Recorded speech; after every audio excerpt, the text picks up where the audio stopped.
We are unmute and we're live. Let me start up the meeting. All systems go. Okay. Okay. Good evening. My name is Larry Parent. I'm the Vice Chair of the Board of Zoning Appeals. We are in open session this evening, and start the meeting. I could have everybody here introduce themselves and their positions. Start with you. Brenda Frazier, Board of the Zoning Appeals. Scott Griff. Aaron Roth, attorney for the board. Staff. Leanne Chaffney, comprehensive planner. And Mark Tepro, the Director of Community Planning and Development. Okay, thank you, everybody. This is a kind of an open work session of the Board of Appeals. It's actually our first meeting of the 2023 calendar year.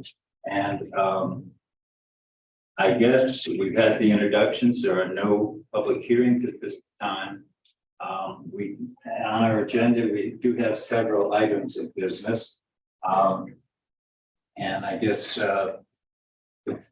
since this is our first meeting, I'm acting as, I'm vice chair. I thought it would be good just for the group here to get just an open session.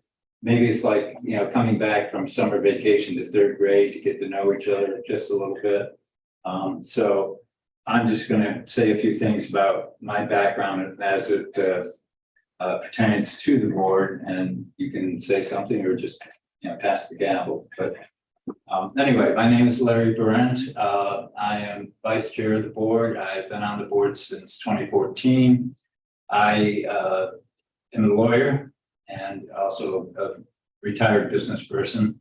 I had a private practice for 10 years in Columbia and Carroll County, Sykesville. I also worked for Howard County on their legal staff for several years, advising the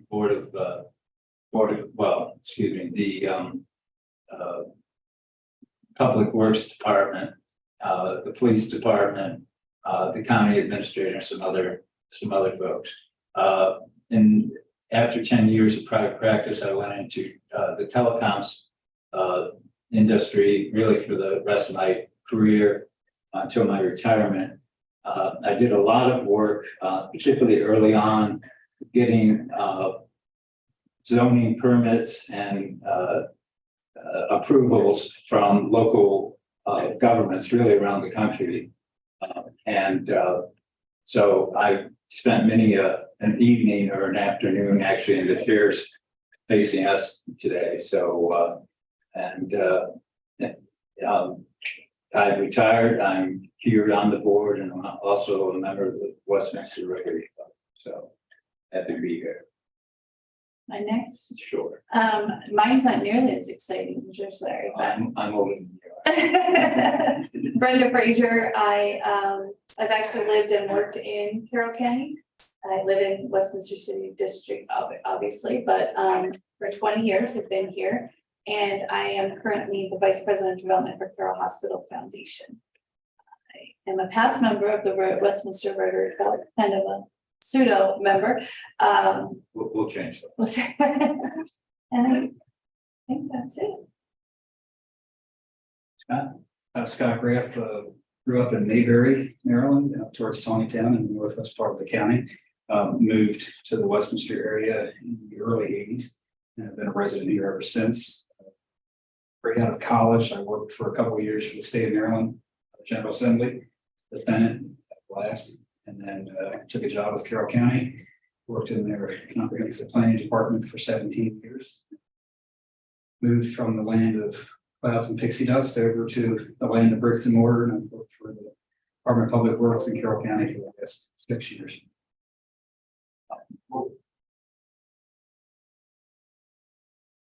Karen? Oh, You're part of the team. do I really? I'm a municipal lawyer, represent various boards and commissions of our clients who are municipal corporations throughout the state of Maryland. Been doing it for 30-some years.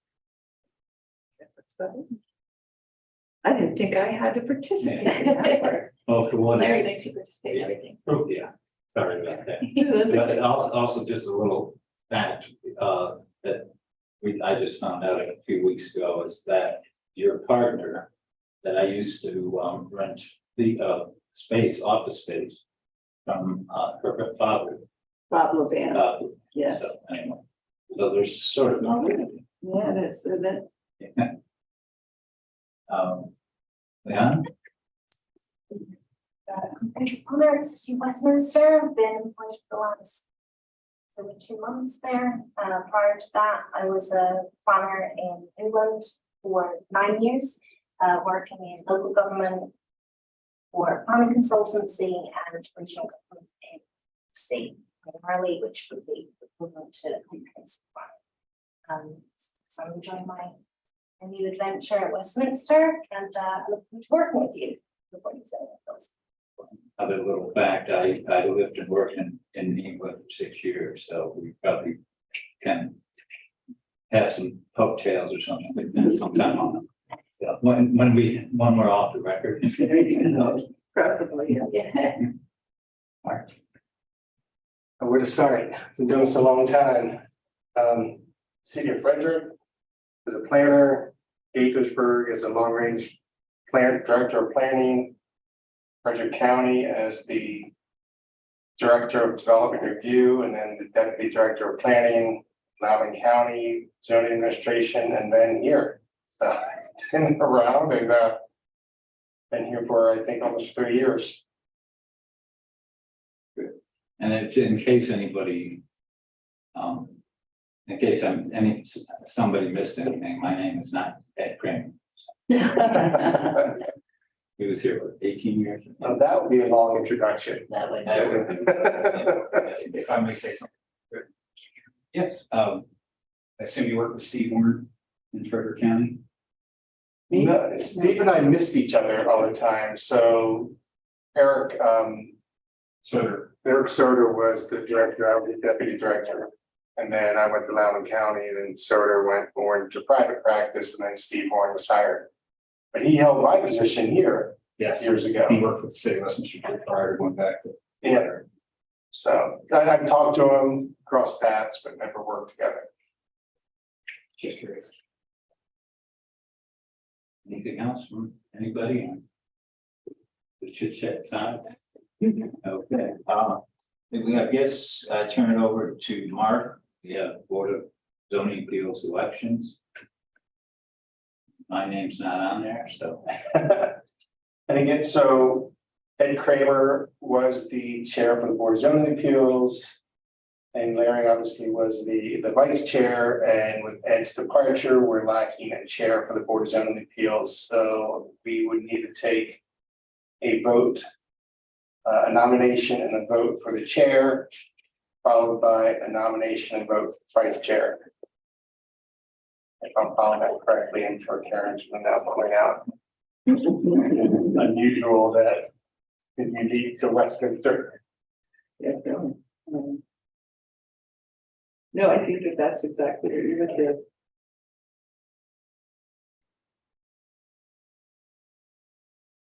Seeing no nominations, I guess we adjourn. I nominate Larry Barrett as the chair of the Westminster Zoning Appeals. All in favor? Hi. Aye. Okay, the ayes have it. I guess I'm calling myself. And the vice chair. I nominate Scott Graff as the vice chair. Oh, my goodness. Good. Welcome, Scott. Is there a second? Give me a second. I second. She beat me to the punch. Uh-huh. Yeah, that's I know I did. your mistake. All in favor of Aye. Scott? Aye. Okay. Majority vote, the ayes have it. This is. You can thank me later, Scott. All right. Our next item on the agenda is general procedure scheduling and staff reports discussion. By, I guess, led by me and I guess with the help of the staff, but I would consider this an open discussion on all the other items we have on the agenda here, so anybody can jump in whenever. So anyway, I have a couple of things. I don't know whether you want to go first, Mark, or the end.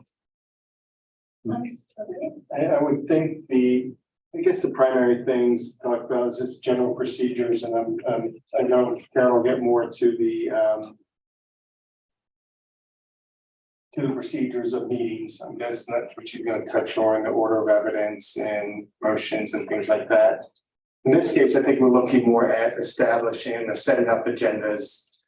I think in the past, it was no more than, not that we get many applications these days, but no more than 3 applications at any one time for zoning appeals. And that's just general discussion. And I know in the past, we talked about how the agenda should look. If you look at the agenda tonight, has been ramped up a little bit. Working in conjunction with Ms. Ruff as to call to order the roll call attendance. Do we need a roll call attendance if we're introducing this to the members of the board? Not tonight. Not tonight. I asked that it be put on here because I'd like you to get in the process of doing that, so it establishes the quorum. So you don't have to worry about anybody challenging that Okay, for any hearing that you have. okay, So if you establish you have at least 2 members present at the outset of the meeting, you have the quorum necessary to move forward and carry on business. Otherwise, you only have 1 person, you can't transact any business on behalf of the public. okay. So the first 2 sections will be standard, call to order, followed by roll call attendance. Introduction of board members, which is for tonight only. It's just as Well, I think we've done it in the past. I would like to be, particularly when we have applicants and, you know, the public here. I think it's important. I think that's what the roll call attendance. Yeah, that's why I was, Yeah, yeah, Right, okay, so we're just doing. Let's just have one and not the other, because it's Yeah. basically the same thing. Yeah, that's fine. and then typically we would have public hearings. In this case, we have none tonight. And then other business, so if there is any other business.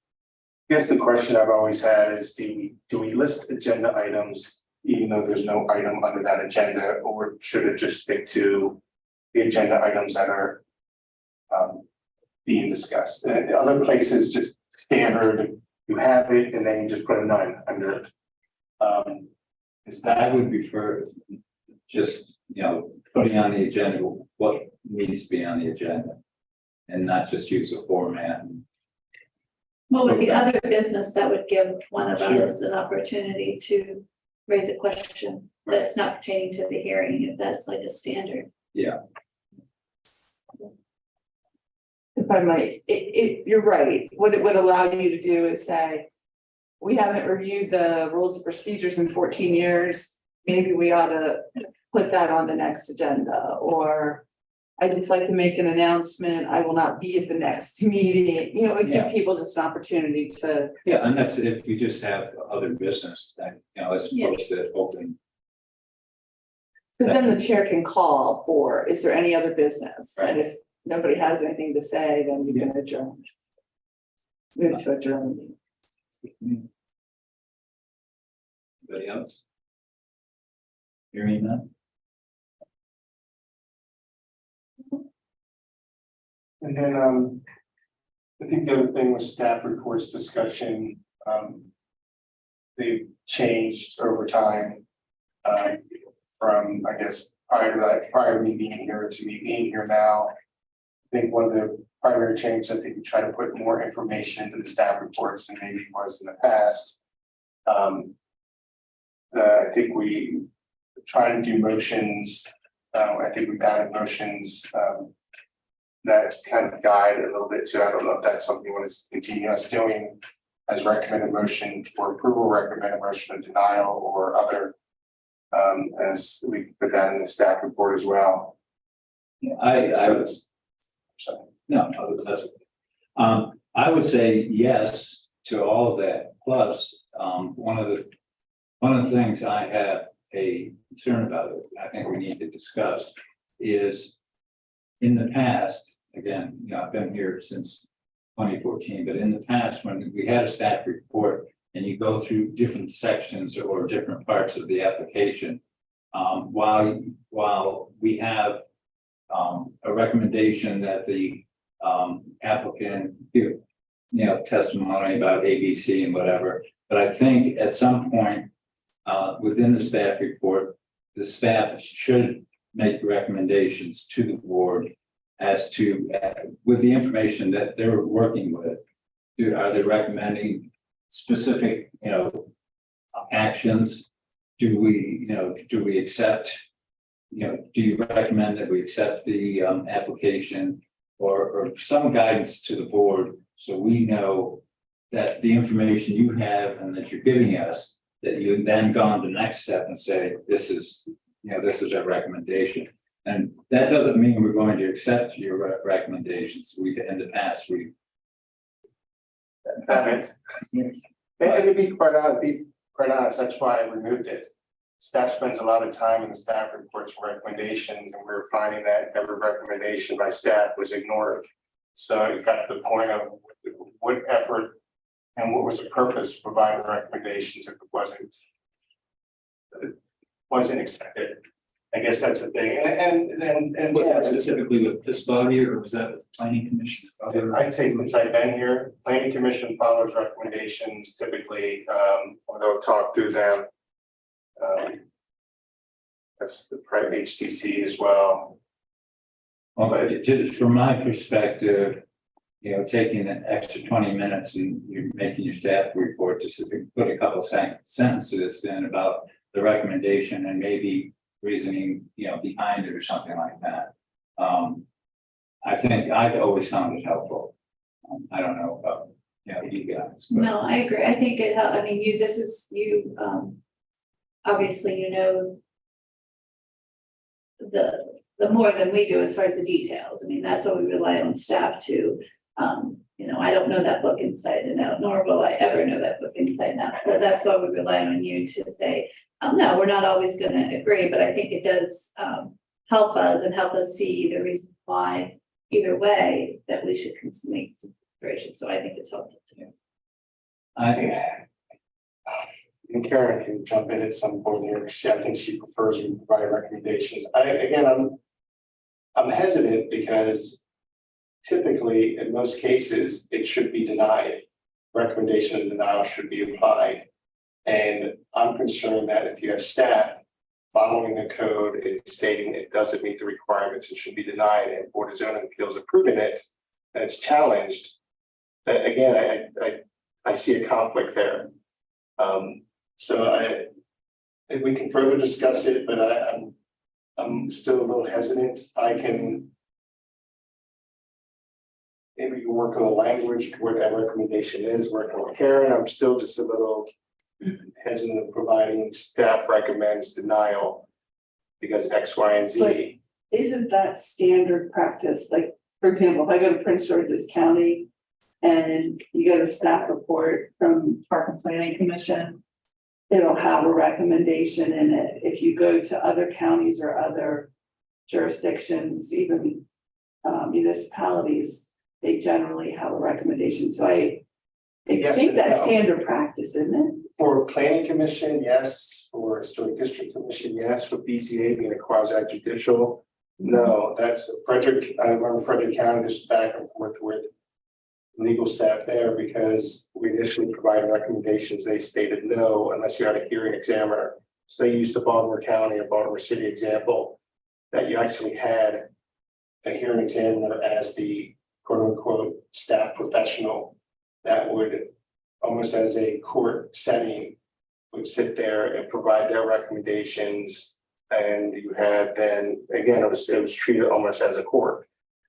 But a lot of places do not, it's hit or miss. But that's always that fine line, being this is a quasi judicial and that's providing our recommendations. If it's not followed, staff essentially is stating, you're stated with a professional. But that's our responsibility. I mean, we're supposed to take all the information we have from the applicant, from, protesters or opponents to it, and what you have.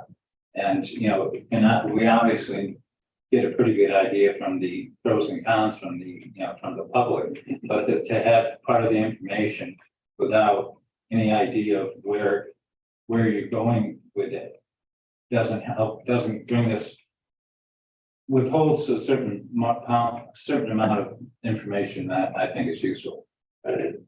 And we also need to keep in mind, this is, while it's a semi or quasi judicial body, the rules of evidence are a lot looser than, say, a court would be. And so, from my point of view, I won't say it's going into a situation with one hand big tied behind your back, but we go into the situation without having everybody who's looking at the application giving their full recommendations or knowledge of what facts are.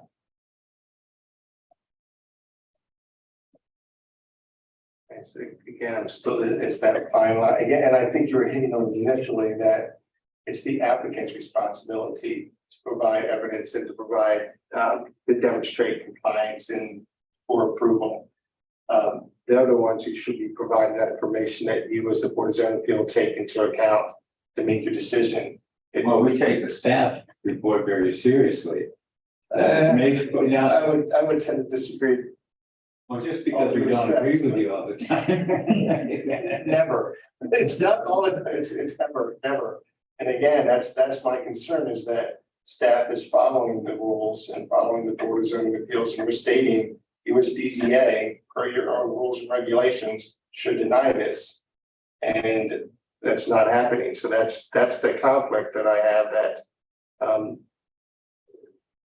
what is staff getting the Board of Zoning Appeals into, essentially? If you're essentially disagreeing with staff who's basically saying that this is what you're supposed to be doing. But isn't that what we're supposed to, we're looking at it to see, is there a reason for an exception to? And we rely on you of what that rule is, and then we have to say, does this fit into where an exception, that's our job, to say, hey, there is reasons behind this exception, and with what you're saying, there's never should be an exception, we need to follow it. And no, there are circumstances, to be quite honest, for variances, but it's quite clear in state code what thresholds you have to meet to get a variance. And if they are not being met, you cannot approve it. And I think that's also the challenge too, that certainly for Karen. So if we're providing that recommendation, unless you could come and respond back to the recommendation of recommend denial with some rebuttal testimony or information or reasoning, and maybe that's a little bit lacking too. Well, we don't have the ability to, because we don't know what the information until we have the hearing. So, But the applicant's providing that information, evidence to you, and saying this is why we believe we should get it. right, and on the premise of this information that they're presenting, the opponents give their information that they want to present against it, and just throwing out. I mean, essentially, what you're doing is you're just throwing out the information, showing what you've done in terms of how this fits in or doesn't fit in to the exception of the variance. But it's you're the professionals, you're the people who are there to I feel to guide us to the right decision.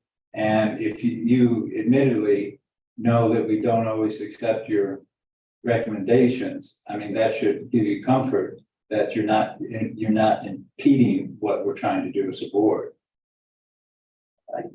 I would agree with that first statement as if you were the planning commission. That we as professionals are helping work with you and guide you as to professional planning world and professional practice and planning. And issues of traffic and improvements and things like that. I agree wholeheartedly in that aspect of it. The BZA in some jurisdictions just give you the application. There's no staff report. There's no right, here's the application, here's what they're saying they want to do. Go Board of Zoning Appeals. Again, this is a little bit different, it's quasi judicial, it's your determination, you're the ones making the ruling. And it should be based on law, not based on No, it's based on that. recommendation and facts and law, not recommendation by staff. And so again, and Ken and I could, and we talked a little bit about this, maybe we could do some research. Maybe it's terminology, I just. The recommendation of, I have no issue providing a professional opinion. As to a case, whether. Then phrase it that way, instead of we recommend, just Yes. it's our opinion that.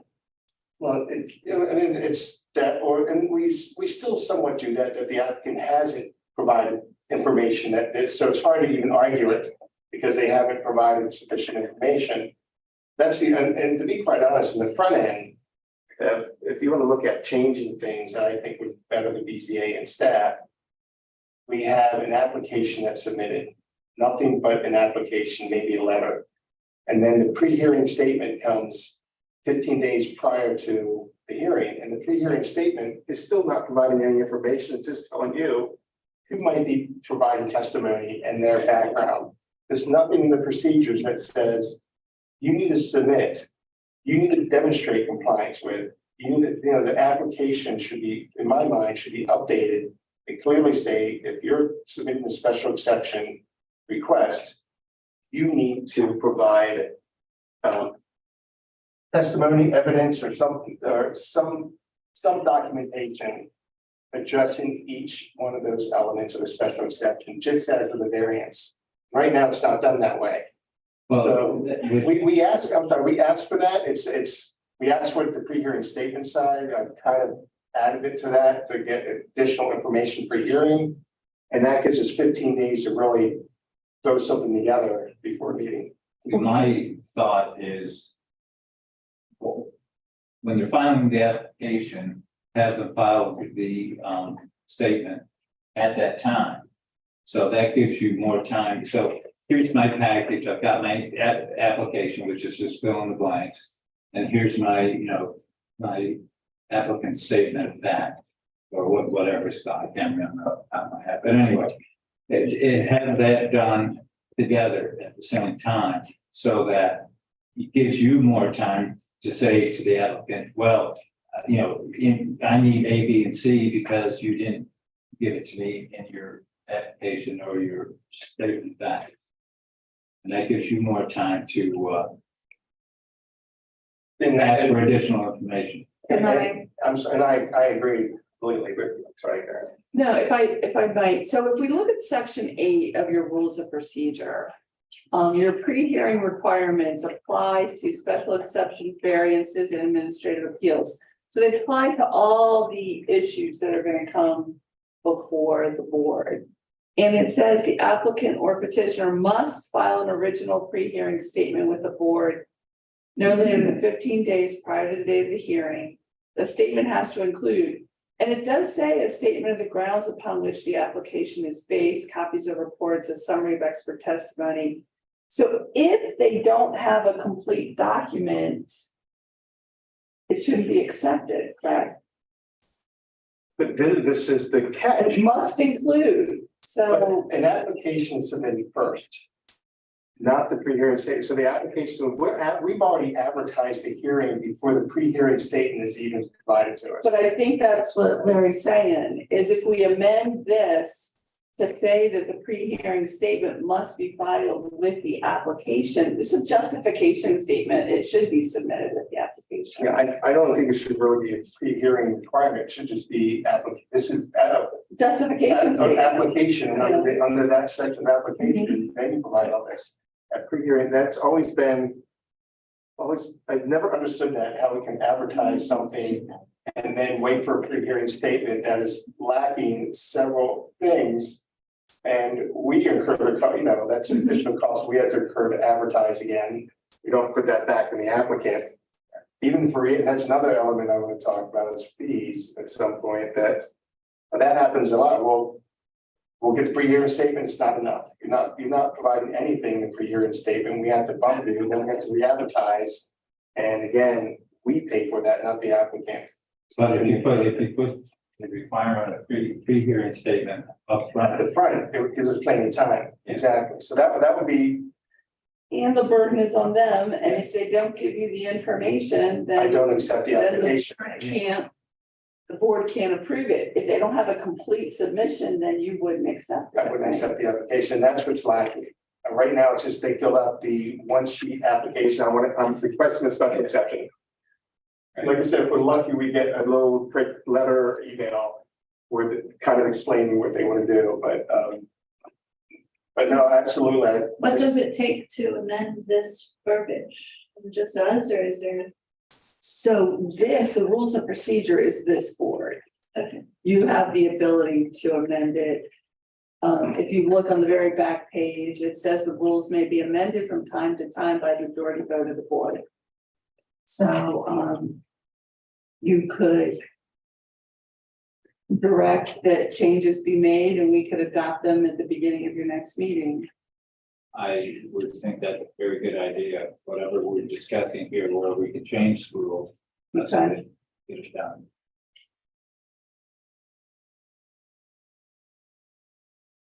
Well, if we're gonna do that, may I ask? Then it says no matter. Then it says no later than 15 days, I'm sorry.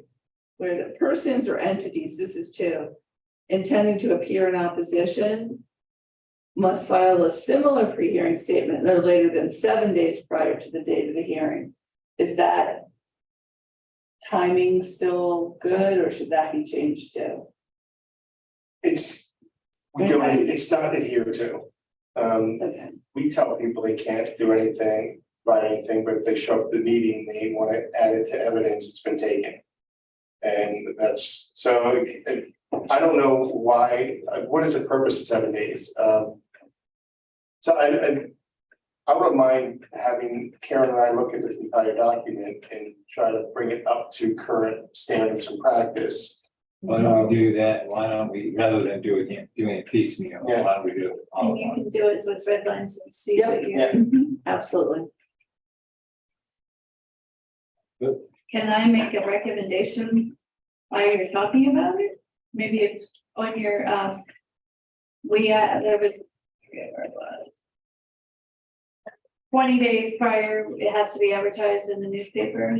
Can I make a procedural change that at that 20-day mark, we send an email to the board saying yes or no if we have a hearing, because we would know by that time, correct? Karen, Mark knows that's one of my things. I'm always sending him an Oh. email saying, are we meeting next week? Are we Yes. meeting next week? well, I think, And Friday, sometimes. hopefully if you've noticed, and I'm completely okay with that now. It was a little difficult when it was just me and Andrea, and I'm putting all the agendas and everything together. Now, luckily, Leanne is here, she's taken over the BZA. Andrea has now taken over for Planning Commission, and Melissa Thorne, the new Economic Development Coordinator, has taken over HTC. So my life in scheduling has gotten a lot better.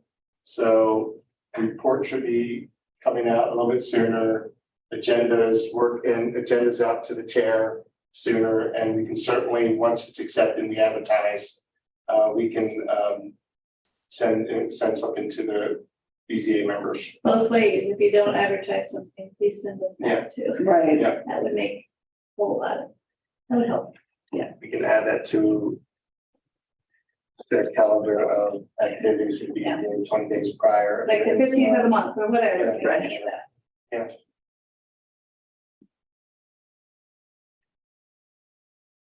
I guess does the state law still require advertising in the local paper for BZA? I know there's been several times they've tried to go forward to stop. We've been trying to get that changed, and I don't think it changed yet, but I'll double check when we make these changes. Also, we have to think about whether the changes that we're talking about are gonna require changes to the code as well. And if so, we've got to go to the mayor common council and see if they're willing Change the code, yeah. to change the code, yeah. And I hate to make you work any harder than you already do, Karen, but if there's anything we need to do with these procedures, or as the code is now, where we have something, some sort of things we do that are outdated now because the code has changed, and let's do a comprehensive change. I think that we were kind of saying that, but you know, it's so sometimes I'm guilty of it too, but sometimes we can get, you know, complacent, if you will. Don't look hard. Well, there's a couple things I might bring to your attention. Okay. Section 11 of your rules of procedure talk about the rules of evidence. And on one hand, the first sentence says the rules of evidence applicable in the courts of Maryland shall apply. And the next sentence says these rules may be relaxed by the board in accordance with customary rules of evidence in administrative hearings. Well, with respect to the type of hearing that you do, despite the fact that it's quasi judicial, the rules of evidence are generally relaxed. So usually what you'll see is something more along the lines that says the board is not bound by formal rules of evidence, but may apply rules of evidence as to what is admissible in judicial proceedings, so that probative evidence may be conveniently brought forth. The board may exclude immaterial or unduly repetitious testimony or evidence, and may limit the number of witnesses when testimony is cumulative in nature. So just a thought. I kind of think that the rules of evidence applicable in a court of law is a little harsh, but if you want to maintain that, that's fine. Well, I would agree with you.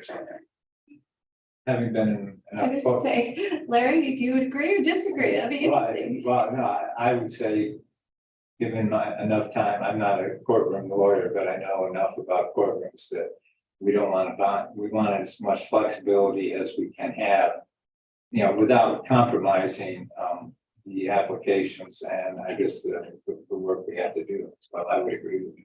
And the other thing is, you know, a lot of times you have a pro se applicant, they're not represented by counsel, and they're not really sure how this goes and what they can say. And so what they're going to give you may be something normally that you wouldn't be allowed to take into evidence, but you may take it in just because they've gone to the trouble to do it, and then you give it the weight to which you think it's Exactly. entitled. Makes sense. Okay. So then, section 15. No, at least I did a little homework.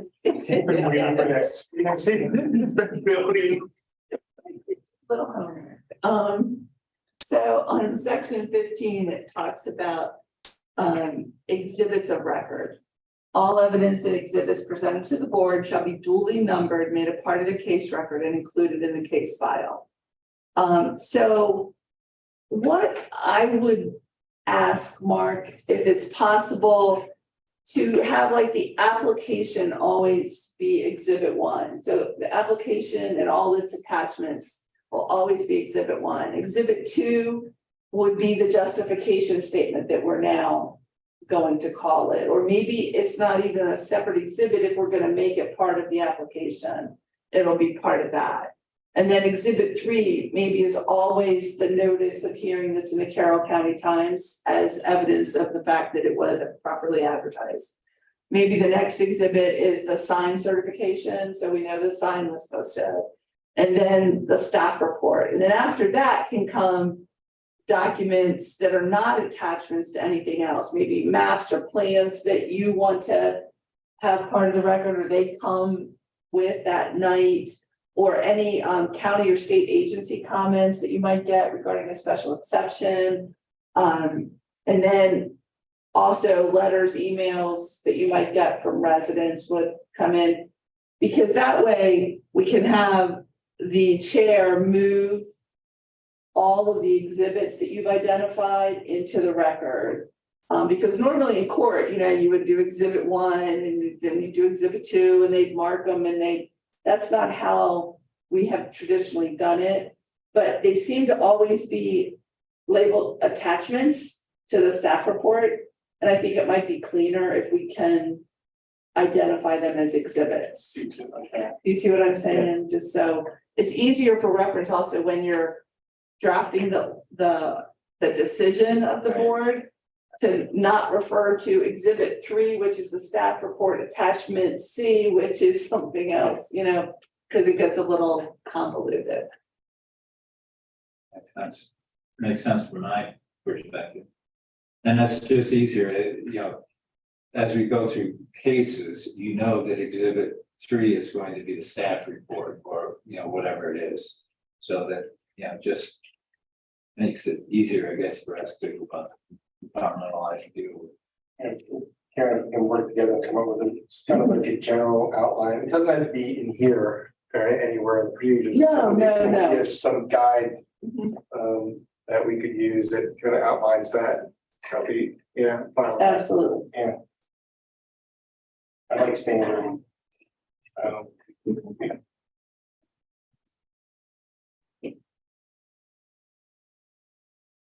Those were the only things I had really noted when I looked through the rules of procedure. Now, you all may not have really focused on the rules of procedure, so if over the next week or so, you have an opportunity to take a peek at them. And if anything jumps out at the board members, if you could let me know, then I can incorporate a review of that issue as well into what I go over with Mark. When you need them, I don't know. Are they gonna meet in May? We have no visa applications. No. No one. Like, which one? Which they have to make Car wash. Okay, so if I can get your comments maybe in the next 10 days, then we can put something together that you could maybe adopt first thing on your agenda, and that will then govern how that application So goes, that would be by April 14th. if you could. Yeah. If that becomes something that's not doable, then just send it to me when you can. Because we'll want to distribute it at least the Thursday or Friday prior to the meeting. You want an editable version of this, Larry, so you. I will redline it so everybody can focus. Red line. There's That takes me back. Just as long as you don't have multiple people working in track changes. Right. Yeah, that's right. That. Unfortunately, we do not have a Word version of this document. Oh, we don't? Just the Adobe. Yeah, I might be able to come up with that. I think you convert, probably convert to a Word version. We'll try to do that. Okay. In the end, we'll try to- Yeah. It's so nice to have somebody. If not, I've got the software package too. We have. Oh, If that's it's a certain type of PDF. I'm supposed Unless to. it's scanned. Do you at But least it have it comes back digitally crazy. like this, or is that all in paper? You can find it online, you can click on it, it's a PDF online, but I can't find it anywhere. As you can tell, just looking at the font and everything, it Well, it's 2009. still looks like it was done on a typewriter. Just. Don't discount that possibility. Well, now that I said I don't have anything else, I guess there's one thing I would like to ask. So we have an order of evidence. And it starts with government officials and agency representatives. That's normally, I think, so that the application before you can be explained before the applicant goes on and does their presentation. But in variances, which aren't as detailed and complicated as the special exceptions. Trying to address Mark's issue, would it be better in variances since the applicant has the burden of proof to have them go first and make their case Before what? before Before Mark staff. would Before they make read. his comments? Got it. What do we gain by doing it that way? Putting the burden on the applicant to make their case. Well, I think, So- the only thing I'm thinking about that is if Mark reads it or Nan reads it, and we hear it, we see it, obviously. What's it mean? We're listening then when they give it, did they answer what Okay, I was they just had to? asking, yeah. Maybe, It makes sense, yeah. Yeah, leave it. Okay.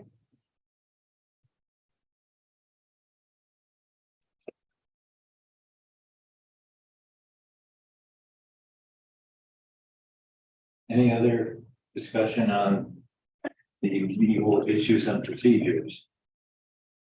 Thank you. For legal issues, Well, we haven't gotten that yet. Oh, we haven't, yeah, no. yeah, I kind of usurped your No, general procedures when we were talking about the. no, rules. that actually hit most of them anyway, so.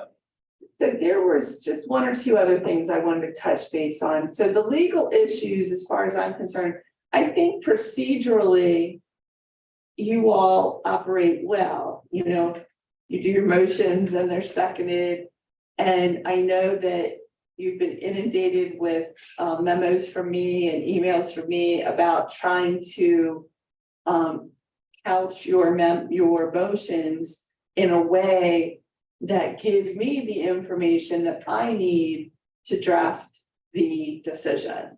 Because if there is no real discussion about an issue that you have to find, so for example, let me try to put this in context. 164, 161 deals with variances. There are exceptional or extraordinary circumstances or conditions applying to the property in question or to the intended use of the property that do not apply generally to other properties or classes of uses in the same zone. A lot of times what you'll hear is an applicant will say, there are exceptional or topographical, all they do is mimic what the requirement is. And so if they do that and you listen to the rest of what they have to say and you say, oh, they've met all the criteria. Well, but they haven't because they never address the one. So when I asked you to go back and for variances, go through those three criteria and say how they've been met, I think you guys have been doing a better job with that, and I thank you very much. Now, that gives me the information I need to do the decisions. And the decisions in your code 164, 172, it states the board shall render its decisions in writing within a reasonable time. I know that our new chair has asked that I restructure the decisions a little bit without all the whereas clauses and maybe do a little bit of more of an introductory paragraph that kind of tells where we are and how we came to be, and then go on with the decision, Yeah. which I will do. Okay, just to that point, many years ago, when I was in private practice, there seemed to be a trend towards doing away with essentially the same information, but making it more readable as an introduction to what the decision and order is going to be. But basically making a paragraph and not saying whereas, which always confused. And I thought that was a good way that we were going. I know that's not, there's still a lot of whereas people out there, but I just thought to keep it simple, particularly since we aren't a form of judicial body, we're quasi-judicial body, that if we can make it simpler for the average person who's making an application to understand, that might be an option. So that's my suggestion. Because currently what you're doing and we're reading and proofing is what is being sent to the applicant, that Right. whereas, oh, yeah. Yeah. I didn't think about that. Right. 100%.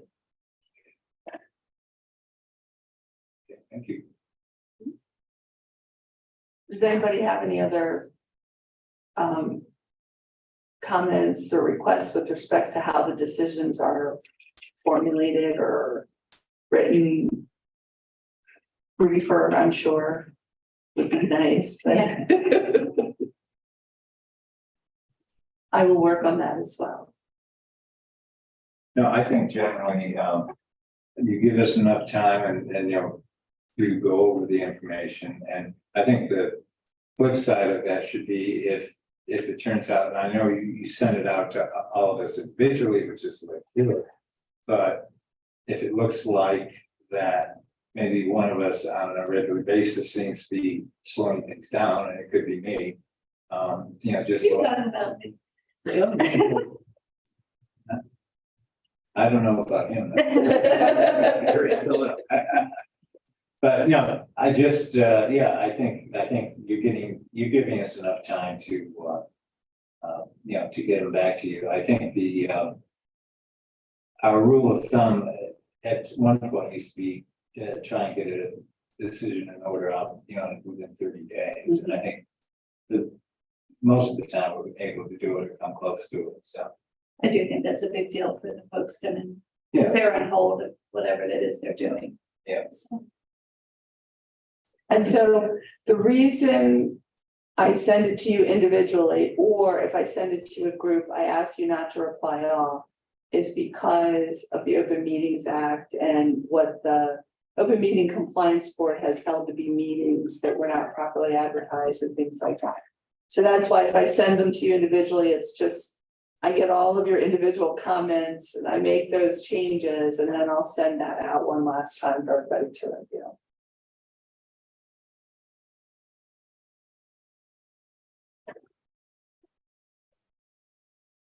Anything from anybody else?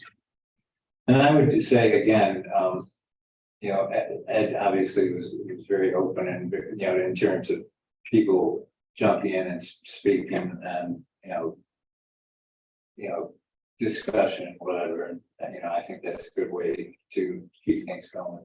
I don't see, well, we've been talking about it being a quasi judicial body, us, which means I think that we can be a little looser in our discussions. Obviously, it's on the record, but to the extent that we can, I guess collegials, is that a bad word for lawyers? Yeah. No, okay.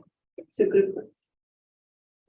You do have a gavel too. Yes, that's right. Yeah. It's like people's court. Do we want to chat about, are we done now? I'm sorry.